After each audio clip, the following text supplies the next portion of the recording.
കോടതി വിധി അല്പനേരം മുൻപാണ് ഞാനും കുടുംബാംഗങ്ങളും കേട്ടത്.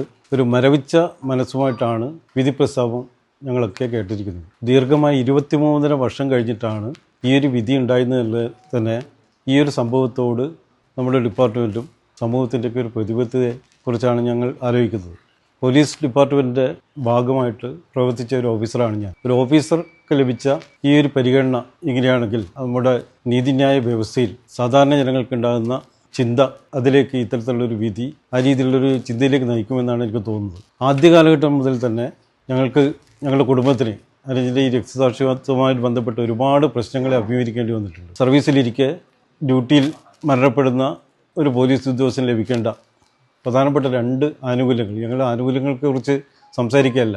ഒന്ന്, മാതാപിതാക്കൾക്ക് ലഭിക്കേണ്ട പെൻഷൻ, കുടുംബ പെൻഷൻ, അത് ചില സാങ്കേതിക നൂലാമാലകൾ പറഞ്ഞിട്ട് നിഷേധിക്കുകയുണ്ടായി. ഒരുപാട് കാലം ഞാൻ എൻ്റെ പിന്നാലെ പോയി അവസാനം മനുഷ്യാവകാശ കമ്മീഷനൊക്കെ ഇടപെട്ടിട്ടാണ് ആ ഒരു പ്രശ്നം പരിഹരിക്കുകയും കുടുംബത്തിന് എൻ്റെ മാതാപിതാക്കൾക്ക് കുടുംബ പെൻഷൻ ലഭിക്കുകയും ചെയ്തത്. രണ്ടാമത്തെ കാര്യം ആശ്രിത നിയമനം നൽകുക എന്നുള്ളത്. അതും ഈ 2 കാര്യങ്ങളാണ് സാധാരണ രീതിയിൽ ഇത്തരം ഡ്യൂട്ടിക്കിടയിൽ മരണപ്പെടുന്ന പോലീസ് ഉദ്യോഗസ്ഥർക്ക് അർഹമായുള്ള കാര്യം എന്നുള്ളതാണ്. അതും ഞങ്ങൾക്ക് ലഭിച്ചിട്ടില്ല എന്നുള്ളതാണ്. അപ്പം അതിന് സാങ്കേതികമായിട്ട് പറഞ്ഞ കാര്യം, ഞാനും സഹോദരിയും സർക്കാർ ജീവനക്കാരനായതിനാൽ നിലവിലുള്ള വ്യവസ്ഥ അനുസരിച്ച് ആശ്രിത നിയമനം നൽകാൻ സാധ്യമല്ല എന്നുള്ളതാണ്. പലരും തെറ്റിദ്ധരിച്ചിരിക്കുന്നത് എൻ്റെ അനുജൻ്റെ ജോലി ആണ് എനിക്ക് ലഭിച്ചതെന്ന്. ആ രീതിയിലൊരു തെറ്റിദ്ധാരണ പല ആളുകൾക്കിടയിലും ഉണ്ട്. അപ്പോൾ ആ കാലഘട്ടത്തിൽ 2003 ഞാൻ PSC റാങ്ക് ലിസ്റ്റിൽ ഉൾപ്പെട്ടാണ്. ആ രീതിയിലാണ് ഞാൻ പോലീസ് സർവീസിലേക്ക് സബ് ഇൻസ്പെക്ടറായിട്ട് നേരിട്ട് വരുന്നതെന്നുള്ളതാണ്. എന്തായാലും ഈ വിധി ഞാൻ നമ്മുടെ കേരള പോലീസിനും അതുപോലെ തന്നെ കേരളത്തിലെ സമൂഹത്തിനും സമർപ്പിക്കുകയാണ്. ഇനി അങ്ങോട്ടുള്ള കാര്യങ്ങൾ എൻ്റെ നാട്ടുകാരും അതുപോലെ തന്നെ സുഹൃത്തുക്കളും ബന്ധുക്കളും ഒക്കെ ആലോചിച്ചിട്ട് മറ്റ് നടപടികളിലേക്ക് കടക്കും എന്നാണ് പറയാനുള്ളത്. പലപ്പോഴും ഞാൻ ഇത് സംബന്ധിച്ച് ഒരുപാട് അന്വേഷണം നടത്തിയപ്പോഴും കൃത്യമായിട്ട് എനിക്ക് ഈ സംഭവം വയനാട് മുത്തങ്ങയിൽ 2003 ഫെബ്രുവരി 19 എന്താണ് നടന്നതെന്ന് പോലും കൃത്യമായിട്ടുള്ള വിവരമില്ല എന്നുള്ളതാണ്. പിന്നെ എൻ്റെ പോലീസ് ജോലി തിരക്കിനിടയിൽ പലപ്പോഴും അന്വേഷിച്ചപ്പോഴും അതിന് കൃത്യമായിട്ടുള്ളൊരു മറുപടി, അതിൻ്റെ ഒരു നാൾവഴി ചരിത്രം എന്താണ് എന്ന് എനിക്ക് കൃത്യമായിട്ട് എനിക്കോ എൻ്റെ കുടുംബങ്ങൾക്കോ അറിയില്ല എന്നുള്ളതാണ് സത്യം. തീർച്ചയായിട്ടും എൻ്റെ കുടുംബങ്ങൾക്ക് എപ്പോഴും അവർ പറയുന്നതാണ്, എൻ്റെ മകനെ കുരുതി കൊടുത്തു എന്ന രീതിയിലാണ് മാതാപിതാക്കൾ പലപ്പോഴും സംസാരിച്ചിട്ടുള്ളതാണ്. ഒരു മോബിനെ നേരിടുമ്പോൾ വേണ്ട തയ്യാറെടുപ്പുകൾ ഉണ്ടായിരുന്നോ എന്നുള്ള കാര്യത്തിൽ അത് പൊതുജനങ്ങളാണ് വിലയിരുത്തേണ്ടത്. ഞങ്ങൾ ഇതൊരു ഈ ഒരു ആത്മാഹൂതി എന്നുള്ളത് സമൂഹത്തിന് വേണ്ടി ചെയ്തൊരു ഉദാത്തമായൊരു കർത്തവ്യമാണ്. അന്ന് അവിടെ നടന്ന നടപടിക്രമങ്ങൾ ശരിയായിരുന്നോ എന്ന് സമൂഹമാണ് ചർച്ച ചെയ്യേണ്ടത്. അത് വാസ്തവത്തിൽ ഞങ്ങളുടെ കുടുംബാംഗങ്ങൾ മാത്രമല്ല.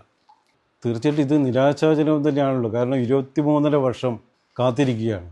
അത് തന്നെ ഏറ്റവും വലിയ നിരാശാകരമായിട്ടൊരു കാര്യമാണ്. കൂടാതെ ഈ വിധി പ്രസ്താവം അനുജൻ്റെ കൊലപാതക കേസിൽ മുഴുവൻ ആൾക്കാരെ വെറുതെ വിട്ടു എന്നുള്ളത് തീർച്ചയായിട്ടും നിരാശാജനകമാണ്. എൻ്റെ പിതാവ് 5 വർഷം മുമ്പാണ് മരണപ്പെട്ടത്. അപ്പോൾ അതുവരെയും അന്വേഷിക്കുമായിരുന്നു ഈ കേസിൻ്റെ സ്ഥിതി എന്തായി.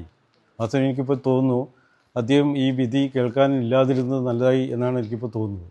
എല്ലാ പോലീസ് ഡിപ്പാർട്ട്മെൻറ്റിൽ പലപ്പോഴും ഇങ്ങനെ സംഭവിക്കാം. ഞാനൊക്കെ ഓഫീസറായി ജോലി ചെയ്യുന്ന സമയത്ത് ജീവൻ നഷ്ടപ്പെടാവുന്ന ഒരുപാട് സംഗതികൾ ഉണ്ടായിട്ടുണ്ട്. അത് ഇതിൻ്റെ ഭാഗമാണ്.